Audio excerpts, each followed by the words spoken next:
Hi, my name is Lenga and I'm doing an electromechanical engineering degree apprenticeship, and I work for E.ON and I'm doing the degree apprenticeship with the University of Nottingham. So, why did I choose to do a degree apprenticeship over the traditional university route? Well, firstly, I did know I wanted to continue studying, but I knew I didn't want to take out a massive loan and be in debt later on. That's one reason. Another reason is I always enjoyed doing more practical elements, and I really thought I wanted to be able to get practical experience working on real-life projects, which an apprenticeship could offer me.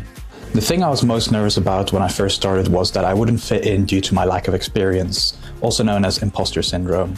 Now, this is quite common. A lot of people feel this at first when they start something new, but I soon learned that people are very nice and willing to help as long as you ask the correct questions, and as long as you're willing to learn, it's not going to be any issues. So, what are some of the opportunities I see opening up for myself? Well, since I work for an international company, I do see the opportunity for myself in the future to hopefully work abroad and work with a large variety of different teams and different people on a lot of interesting projects. The most exciting project I've got to work on so far is a project called Silvertown in London, where we're deploying the first ectogrid in the UK.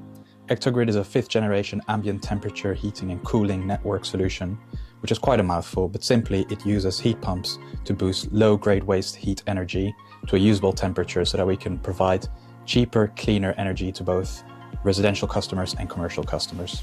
What does a typical day-to-day look like for me? Well, it really varies. My day-to-days can be very different. Some days I might be in the office or working from home, and then I'll be working on designs, documentation, or digital solutions, or I might be attending meetings, while other days I may be on site helping with plant install, a plant modification, or carrying out a certain type of risk assessment. So they're very varied. How do I balance my learning and my studying? Well, for me, it's all about sticking to a nice, strict schedule.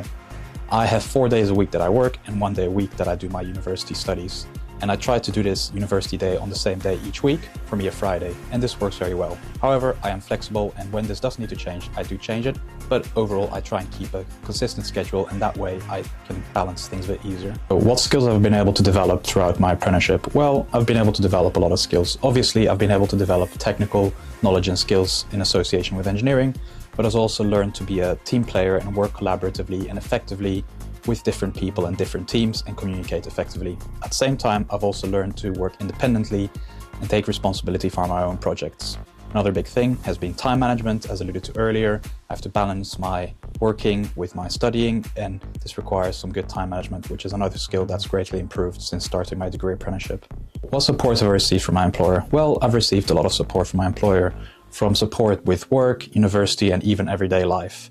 I like to think I have a lot of mentors throughout the business who help me with different things. Some may help me with work-specific projects, others with topics at university, and others give me advice about my career and finances, which are topics not generally taught at university, but are still very helpful and important. What advice would I have for someone that's unsure about whether to pursue a degree apprenticeship? Well, if you're on the fence about it, I'd say just apply to them anyway, because at the end of the day, if you get one and you don't want to do it, you still got the option.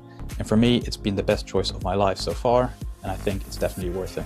The one thing I wish I knew before I started is that no one knows it all, and everyone struggles with imposter syndrome a little bit. As I mentioned earlier, it's something you will experience, especially when you first start, but you soon realize everyone is always willing to teach you and help you, and no one knows it all, and everyone's constantly learning. So, as long as you're asking the right questions, you'll be fine.